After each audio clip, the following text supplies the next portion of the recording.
그거를 이렇게 돌리고 조그만 거를 발전시켜.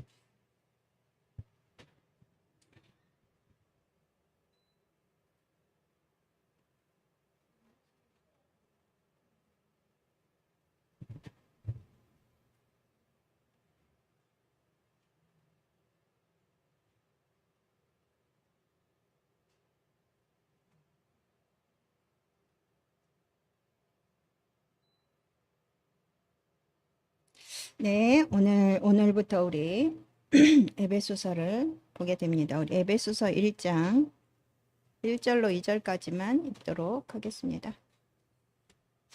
에베소서 1장 1절로 2절까지. 지난주에 주일마다 저녁 9시에 포럼을 합니다. 제가 줌으로. 거기에는 이제 일본의 선교사님도 들어오고 여자 목사님들 이렇게 모여서 포럼을 하는데, 지난주에 일본 선교사님이 아직 그 교회가 세워진 지 좀 됐는데 아직 에어컨이 없대요. 에어컨 설치가 안 되는데, 일본은 얼마나 더운지 그냥 기온이 38도인데 습도가 높잖아요. 습도도 있고, 그래서 하루 종일 예배 드리고 났더니 저녁에 너무 힘들다고 이건 아무것도 아니다 이런 생각이 들고, 돈 있으면 거기 에어컨 하나 달아주고 싶다, 지난주에 그런 생각을 했었습니다. 오늘 우리가 이렇게 예배 드리는데 불신앙과 이런 게 틈타지 않고 이건 아무것도 아닙니다. 지난주에 우리 황간주 목사님 아프리카 2주간 사역 다녀오셨는데 43도 그렇습니다. 우리는 아무것도 아닙니다. 그래서 우리가 오늘도 예배에 말씀에 집중해서 들을 수 있기를 바랍니다. 우리 에베소서 1장 1절로 2절까지 우리 같이 읽도록 하겠습니다. 같이 읽습니다. 하나님의 뜻으로 말미암아 그리스도 예수의 사도된 바울은 에베소에 있는 성도들과 그리스도 예수 안에 있는 신실한 자들에게 편지하노니, 하나님 우리 아버지와 주 예수 그리스도로부터 은혜와 평강이 너희에게 있을지어다. 아멘. 오늘은 맥주 감사주일입니다. 그리고 또 우리는 에베소서를 처음 들어갑니다. 이 에어컨이 고장나서 오늘 조금 짧게 드리고 싶지만, 그거는 이제 성령께서 역사하시는 만큼 예배를 잘 드릴 수 있기를 바랍니다. 또 말씀을 짧게 전하려고 합니다. 그래서 집중해서 들으시고 한 주간 응답을 누리시기를 바랍니다. 먼저 맥주 감사절에 대해서 오늘 말씀을 보겠습니다. 출애굽기 23장 14절에서 17절에 보면 연중에 3대 절기를 지키도록 이렇게 말씀이 나옵니다. 지금까지 우리 교회는요, 맥주 감사주의를 이렇게 따로 지키지 않았었습니다. 그런데 새로 이렇게 이전했고 시작하기 때문에 하나하나 또 회복해야 되는 거는 회복해서 진행을 해야 된다고 생각합니다. 출애굽기에 보면 왜 3대 절기를 지키라고 하셨는가? 하나님의 자녀들은요, 신앙생활을 승리하기 위해서 3가지를 늘 기억해야 하기 때문에 그렇습니다. 그래서 성경에 보면 매년 3번씩, 너희 남자들은 매년 3번씩 이렇게 절기 때마다 내게 보이라 이렇게 말씀합니다. 그래서 그 의미가 뭡니까? 맥주절만 보면 좋겠지만 세절기는 항상 같이 봐야 됩니다. 왜냐하면 1년 중에 이 세 절기를 잊어버릴만 하면 절기를 통해서 하나님의 은혜를 또 우리가 봐야 됩니다. 첫 번째는 구원의 비밀입니다. 우리가 어디서 구원받았는지를 우리는 알아야 신앙생활을 승리할 수 있습니다. 우리가 불신앙이 찾아올 때 우리가 어디에 있었는가, 어디에서 해방된 건가를 늘 기억해야 된다는 말씀입니다. 그러면 우리가 구원받지 못한 어떤 상태에 살다가 어디로 가는지 늘 하나님께 이 부분에 감사할 수밖에 없습니다. 그리고 그리스도의 삼중직 비밀을 모든 문제의 답으로, 또 나의 문제에 대한 해답으로 가지고 살아가게 됩니다. 첫 번째는 뭐냐면 바로 6월절 절기입니다. 유월절은 죄가 없으신 그리스도가 십자가에 피 흘려 죽으실 것을 예표한 피 바른 날, 애굽에서 나온 것을 말하죠. 바울은 그리스도를 유월절 어린 양이라고 표현했습니다. 유월절은 구약 아니냐? 우리를 구원한 것은 구약에 머물러 있지 않습니다. 진행형입니다. 그리고 고린도전서 5장 7절에 그렇게 말씀을 기록하고 있습니다. 예수님께서 죽은 지 3일 만에 부활하셔서 부활의 첫 열매가 되셨는데, 그래서 이 유월절을 우리는 부활절로 기념하고 지키고 있습니다. 둘째는 뭐냐면 구원 이후에 우리가 하나님이 늘 함께 하시고 인도하신다는 그 확신을 가져야 됩니다. 이 절기를 통해서 그 확신이 우리에게 회복돼야 됩니다. 부활주일 지나고 또 맥주감사주일, 그리고 좀 있으면 추수감사주일, 그리고 성탄절, 이렇게 하면서 계속 우리는 그리스도를 기억할 수 있습니다. 이 확신이 확실한 만큼 뭐냐면 우리는 하나님을 바라보게 되고 말씀을 따라가게 됩니다. 기도 비밀을 누리고 평안한 인생 여정을 살아가게 됩니다. 하나님이 나와 함께 하시고 나를 인도하신다. 이렇게 돼야 우리가 그 평안함을 누릴 수가 있는 것입니다. 그래서 이 두 번째가 바로 오순절인데 맥주 감사절입니다. 6월절로부터 계산해서요, 7주간을 지난 다음 날, 안식일 이튿날, 지금 주일이죠. 안식일 이튿날에 지키는 것입니다. 지금 이제 부활주일 지나고 7주가 지났습니다. 성도들이 구원받아서 정말 성령의 처음 익은 이 기쁨의 열매가 되는 것을 상징합니다. 우리들이 구원받아서 6월절 구원받아서 하나님의 정말 성령의 첫 열매로 기뻐하시는 그 열매로 우리가 구원받고 인도하시는 그 속에 있는 것입니다. 오순절에 뭐냐면 성령께서 오셨습니다. 성령이 강림하시죠. 그리고 구원 역사를 시작하셨습니다. 맥주절은요, 레위기 23장 17절에 보면 누룩 넣은 떡 2덩이를 하나님께 드리는데요, 그것은 죄성을 가진 성도들에게 적합하다 이렇게 표현되어 있습니다. 그래서 그 떡 2덩이는요, 유대인 신자들과 이방인 신자들을 상징합니다. 여기서 뭐가 느껴집니까? 구원받은 자만 하는 게 아니라 늘 하나님의 계획은요, 이방인이 함께 있는 것입니다. 그래서 마지막으로 세 번째는 뭐가 있어야 우리가 신앙생활에 승리하냐? 하나님 나라, 천국에 대한 확신입니다. 사람은 영적인 존재라는 증거가요, 죽음 이후에 어떻게 될지 늘 불안합니다. 말로는 죽으면 끝이라고 하는 사람들도 많아요. 죽어서 뭘 하러, 이런 사람들도 있습니다. 그렇지만 실제로 죽음 후에는요, 저승사자가 와서 나를 어디로 데려갈지 이거에 대한 불안감을 늘 호소하고 있는 거죠. 그런데 하나님 자녀들은 천국 백성이라고 했습니다. 천국은 하나님 나라를 말합니다. 예수 그리스도를 믿고 영접한 우리는요, 그 나라 백성이라고 성경에서 말씀합니다. 그래서 성경에 보면요, 하나님의 자녀들은요, 심판도 받지 않아요. 예수님 영접하는 순간에 신분이 바뀌고 영원한 생명을 얻겠다가 아니고 얻었다고 말씀합니다. 이걸 믿으십니까? 이것이 바로 수장절 추수감사절입니다. 성도들이여 광야가 된 세상을 마치고 이렇게 천국에 들어가는 것을 상징합니다. 그래서 1년에 3번 절기 메시지를 우리는 하지만요, 우리는 평상시 세절기 말씀을 계속 사실은 듣고 있습니다. 이 복음이 선포되면요, 세절기 말씀이 묻어나가게 되어 있습니다. 그래서 복음의 말씀을 우리가 계속 듣기 때문에 어때요? 전도에 대한 사명도 늘 우리가 생기기도 하고요, 우리가 구원에 대한 이 비밀을 늘 생각합니다. 이 복음의 메시지가 계속 전달되지 않으면요, 사람들이 힘이 빠져요. 내가 뭘 믿고 있는지, 예배를 드리면 은혜는 되는데 뭐에 은혜 받았는지. 그런데 구원의 확신과 인도의 확신과 천국의 소망을 매번 말씀을 통해서 들을 때에 성도들은 우리 안에 성령께서 반응하십니다. 그래서 내 영혼이요, 이 성령의 함께 하시는, 인도하시는 것을 생각하면서 또 한계를 넘어서면서 승리하게 되는 것입니다. 그래서 구원의 확신도 강하고 전도운동의 중요성을 늘 기억하고요. 복음의 말씀을 듣고 나면 세 가지가 나오는데 천명과 소명과 사명이 생깁니다. 구원의 확신과 인도의 확신과 또 천국 가는 날까지 승리하는 확신을 절기 메시지를 통해서 우리가 확신 갖고 또 누려야 되겠습니다. 두 번째 보면 오늘 에베소서에 이렇게 들어갑니다.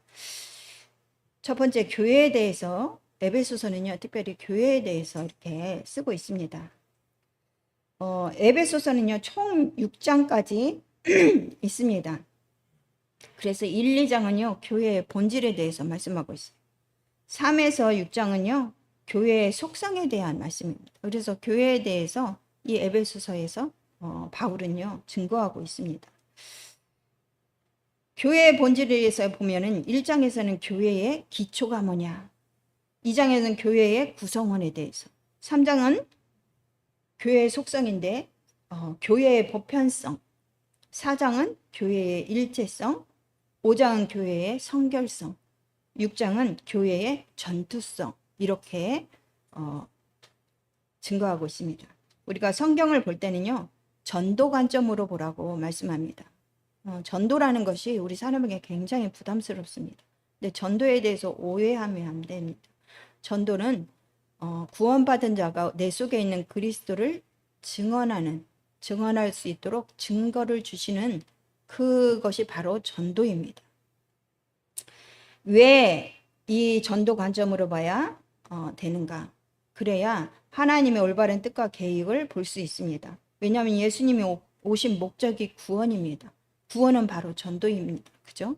하나님 편에서 우리를 전도하신 것입니다. 그래서 예수님 오신 목적이 구원이고 전도이기 때문에 이것을 우리는 전도 관점으로 보라고 합니다. 예수님께서 치유하신 것도 전도입니다. 예수님께서 나아가서 선지자의 사명으로 복음을 증거한 것도, 하나님 나라에 대해서 증거하신 것도 전도입니다. 그죠? 그 말씀을 듣고 많은 사람들이요, 정말 예수님을 따르지 않았습니까? 그죠? 그래서 이것을 제대로 안 바울이요, 바울의 사역을 보면 그리스도의 제자로서 그리스도를 증언하는데 막 역사가 일어납니다. 그 중에 하나가 오늘 이제 에베소서입니다. 1장에 이렇게 내용을 보면요, 1에서 14절에 보면은 성삼위 하나님의 구원 사역에 대해서 말씀하고 있습니다. 그래서 교회의 본질은 성삼위 하나님의 구원 사역으로 시작되었다는 것을 말하고 있는 것입니다. 그리고 이 15절에서 23절에 보면 사도 바울의 이 기도에 대해서 이렇게 나옵니다. 우리가 에베소서에 대한 이 에베소 지역, 에베소서의 배경을 이렇게 좀 알아야 됩니다. 바울이 로마 감옥에서 로마 감옥에서 4권의 편지를 씁니다. 에베소서, 빌립보서, 골로새서, 빌레몬서. 그 중에 첫 번째가 바로 에베소서입니다. 에베소는 로마 제국 그 아시아 지역의 도시였습니다. 해상과 육상의 무역로가 있는 곳. 이 지리적으로 보면은 교통과 상업의 중심지입니다. 지금의 터키 서부 해안에 있는 그쪽입니다. 특히 세계 이 7대 불가사의라고 하는 이 풍요의 여신 아데미 신전이 있는 곳입니다. 수많은 순례자들이 모여드는 곳이기도 하고, 신전 주변에는 그래서 수많은 사람들이 모여들으니까 뭐가 많아요? 숙박업, 뭐 먹는 거, 막 관광처럼 이렇게 되죠. 기념품 이런 것들로 많은데 그것이 다 우상과 관련됐다는 거예요. 그 기념품들이. 그래서 우상 경제의 상권이 형성되어 있는 그런 곳입니다.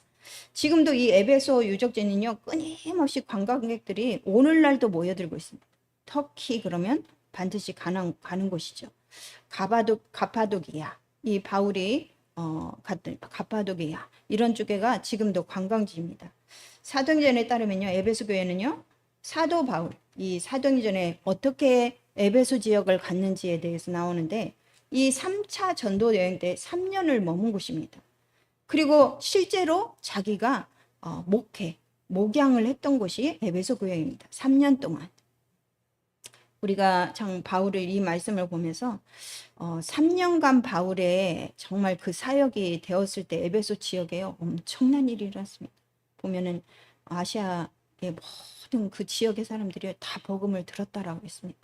이런 말씀 들으면 우리가 정말 이 막 말씀 가지고 집집마다 막 다 다니고 만나던 사람들에게 복음 전했던 그때가 생각나더라고요. 이 지역에 한 사람도 복음을 못 듣는 사람이 없게 하겠다. 그 중심으로 우리가 복음을 전하고 다녔잖아요. 실제 그러니까 어땠죠?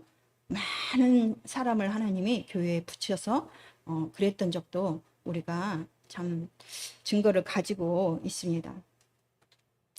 그래서 사도행전에 따르면 에베소 교회는 이 바울이 목양한 것처럼 특별히 이렇게 에베소 교회를 보면요, 특정한 문제를 다룬 것이 아닙니다. 에베소서를 보면 그 당시에 보면 모든 교회들이요, 막 문제가 있어요.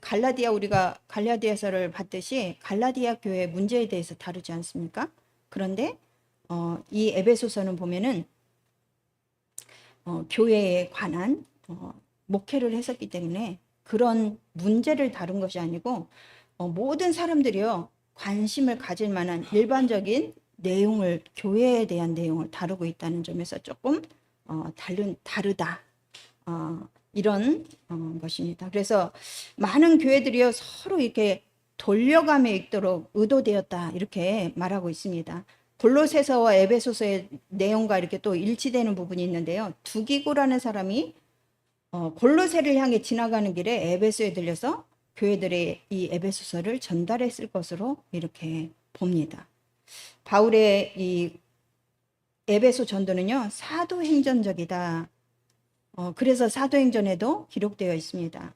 예수님이 가르쳐 주신 성경적 전도의 모델의 총 결정판이다, 이렇게 말하는 것도 에베소서입니다. 부활하신 예수님이요, 사도행전 1장에 보면 제자들을 40일 동안 감람산에 불러 모아서 뭐하죠? 그리스도의 비밀과 하나님 나라, 오직 성령을 이렇게 말씀하셨는데, 이것이 에베소 현장에 그대로 성취된 것을 볼 수가 있습니다. 그리고 에베소 부흥은요, 단순한 이렇게 전도 이 부흥이 아니라요, 진짜 복음 운동과 말씀 운동이 일어난 것을 보게 됩니다. 에베소 아시아 전체가 복음화되는 역사가 일어난 현장입니다. 이게 바울의 3년간의 사역의 탄탄한 발판이 되었습니다. 바울의 3차 이 선교는 에베소 사역에 이렇게 집중되었다, 이렇게 보고 있습니다. 사도행전 19장 4절에 보면요, 바울이 에베소에 하나님의 복음인 예수 그리스도, 예수만 그리스도다, 이렇게 증거하고 있고, 예수는 그리스도 되심을 정확히 증거할 때 사도행전 2장 오순절 성령의 역사가 재현되었다, 이렇게 말씀하고 있습니다. 이때 반응을 보이면서 말씀을 알아듣는 사람들이요, 요한의 제자 중에 12명쯤 나왔다고 합니다. 우리가 복음을 전하는데요, 말씀에 반응하는 사람들이 있습니다. 그런 사람들이 누구죠? 제자입니다. 그래서 이 제자 중심으로요, 유대인의 회당에 들어가서 석 달 동안 하나님 나라에 관해서 집중적으로 강론하고 권면했던 것을 보게 됩니다. 19장 10절에 보니까 아시아에 사는 자는 유대인이나 헬라인이나 다 주의 말씀을 듣게 되더라, 이렇게 말합니다. 에베소와 아시아 지역의 사람들이요, 우상 사람으로 큰 이익을 보고 있었는데, 이 복음 운동 되니까 어떤 일이 일어납니까? 사람들이 예수 믿다 보면 어때요? 이게 우상이라는 걸 알게 됩니다. 그래서 이 장사가 안 되게 됐습니다. 그래서 그때의 사람들이요, 선동해서 큰 소동을 일으키기도 합니다. 그러나 이미 에베소 지역에는요, 어떤 사람들이 일어났죠. 3년간의 그 사역을 통해서 전도자 바울을 돕는 이 비밀 결사대가 딱 세워져 있었습니다. 증거가 사도행전 19장 30절에 보면요, 바울을 피신시키고 대신해서 가이오와 아리스다고가 잡혀가서 고난을 당하는 내용이 나옵니다. 바울이 이것을 알고요, 그들에게 이렇게 막 가려고 합니다. 그때에 제자들이 말렸다고 되어 있습니다. 그럼 이미 제자들이 서 있었다는 것입니다. 어떤 제자들이요? 고난을 대신 받고요, 바울을 보호하고 또 이 복음이 계속 증거될 수 있도록요, 그 중요함과 그 비밀을 아는 제자였다는 것입니다. 그죠? 이 편지를 쓰던 이 로마 감옥에서의 상황은요, 이미 죽음이 정해져 있는 그런 상태였습니다.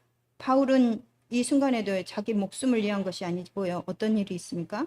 자기와 함께 신앙생활한 그리스도 안에 있는 신실한 사람들에게 로마 복음화를 바라보도록 하면서 마지막 편지를 쓴 것이 바로 바울의 마음인데 그게 에베소서입니다. 우리가 우리의 로마는 그럼 어딜까요? 바울이 이 신실한 자들에게 로마를 복음화하기 위해서 로마 복음화, 그 당시에 세계 복음화를 바라보도록 한 이 편지를 보면서 우리의 로마는 237 나라 5천 종족입니다. 그래서 다민족과 불신자를 향해서 우리가 이 마음을 가질 때 하나님은 우리 교회에 중요한 일꾼들을 보내주실 것을 믿습니다.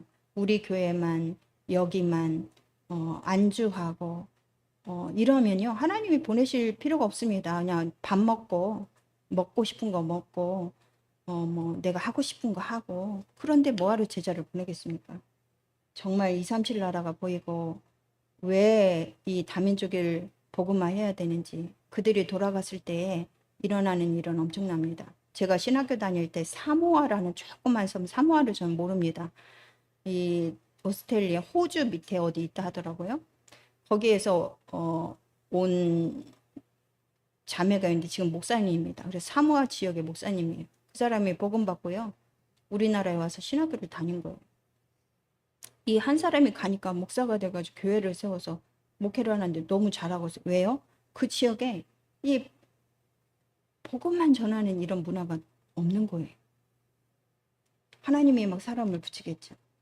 마지막 우리 세 번째, 그리스도 예수 안에 있는 신실한 자 성도에게 이렇게 편지를 보냈다, 이렇게 인사말에 나오는데, 인사말 우리 1, 2절에 보니까요 4가지의 중요한 내용이 있습니다. 첫 번째가 뭐니까 하나님의 뜻으로 말미암아 그리스도 예수의 사도된 바울은 그리스도 안에 있는 신실한 자에게, 그러면서 은혜와 평강이 너에게 있을지어다, 이렇게 말씀하고 있습니다.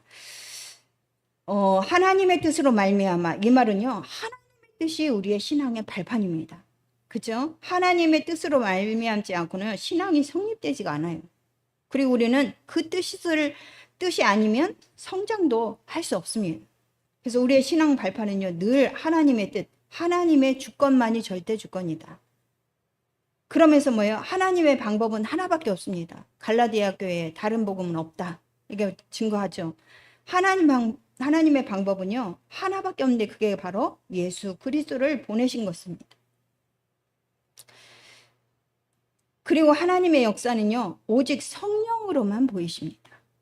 그래서 성령은 모든 것, 곧 하나님의 깊은 것이라도 통달하셨기 때문에 성령께서만 역사하십니다.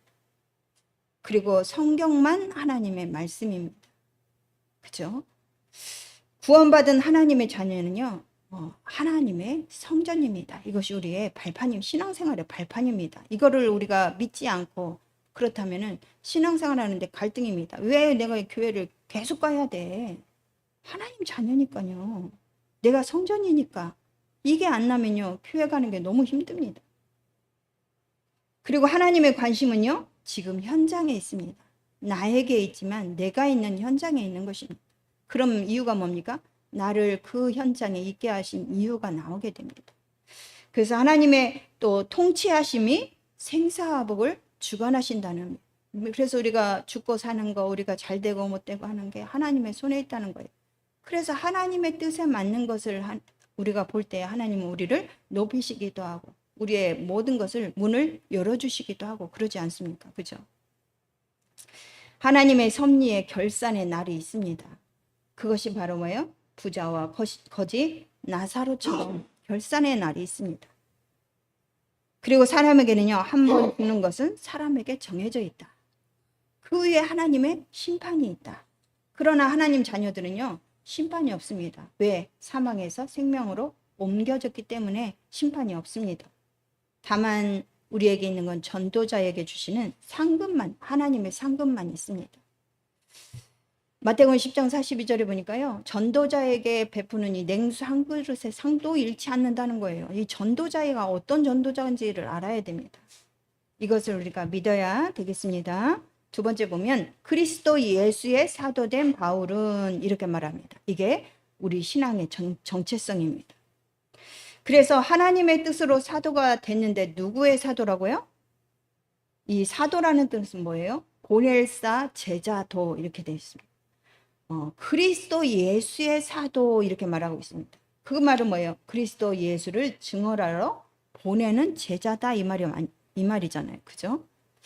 그래서 사도는요, 보내심을 받은 이 제자인데 이 제자는 세 가지가 들어있습니다. 뭐가 들어있냐면 천명. 제자는요, 이 하나님이 부르실 때 천명과 소명과 사명이 들어있습니다. 천명은 뭡니까? 시공간을 초월해서 보좌와 소통하는 영적인 파수꾼입니다. 지키는 자, 전하는 자. 그죠? 소명은 뭡니까? 하나님이 우리를 먼저 부르신 은혜에 그 이유가 있다는 것이죠. 그래서 그 부르신 이유가 뭐냐면 하나님을 알지 못한 영적 문제를 치유하는 영적인 우리는 의사로 부르심을 받았다는 거예요. 그리고 뭐니까 사명은 뭡니까? 이 세상을 보니까 사단과 지옥과 이 배경을 보면 재앙을 해결하신 그리스도의 증인인 영적인 대사로 우리를 보내는 겁니다. 그것이 우리의 사명입니다. 세 번째 보니까 그리스도 안에 있는 신실한 자. 이거는 신앙의 자세입니다. 우리가 하나님 보실 때 또 사람들이 볼 때 그리스도 안에서 정말 성도요 신실한 자다. 하나님이 원하시는 거겠죠. 그냥 신실한 사람도 있는데 여기 보면 그리스도 안에 있는 신실한 자입니다. 이 말은 오직 복음이어야만 되는 이유를 아는 것입니다. 왜 예수만 돼야 되나? 왜 그리스도여야 되는가? 이거에 대한 결론이 있어야 그리스도 안에서 신실한 자가 될 수 있는 것이죠. 그리스도를 아는 자, 누리는 자, 전하는 자의 축복을 말합니다. 마지막으로 은혜와 평강이 너희에게 있을지어다. 이거는 우리 신앙의 결론입니다. 은혜와 평강은요, 위에서 주시는 겁니다. 은혜는 하나님이 주시는 거죠. 그래서 위는 뭡니까? 보좌입니다. 하나님이 계신 곳입니다. 성삼위 하나님의 이 보좌로부터 나오는 나의 신분과 권세의 비밀입니다. 그것을 누릴 때 오는 은혜와 평강입니다. 그래서 은혜는요, 오직 복음이어야 되고 평강은 뭐죠? 오직 복음을 누림으로 오는 나타나는 현상, 열매입니다. 그래서 그리스도인의 신앙의 결론은요, 은혜로 시작해서 사실은 평강으로 끝나는 거다. 끝나는 이 삶이다. 이렇게 말하고 있습니다. 그래서 참 복음 가진 자는요, 신실함으로 모든 것이 나타나는데요. 그 신실함이 그리스도 안에 있는 신실함이어야 된다는 것입니다. 그것이 바로 예배입니다. 응? 이 지금 바울이 에베소서 교회를 말하면서 신앙의 자세, 신앙의 정체성, 이 말하는 게 뭐냐면 예배라는 거예요. 예배. 그래서 모여서 하는 이 예배, 또 흩어져서 하는 예배, 삶을 통해서 드리는 영적 예배에 대해서 말씀하고 있습니다. 그래서 교회의 예배와 기도는 보좌의 모형이다. 이렇게 말하고 있습니다.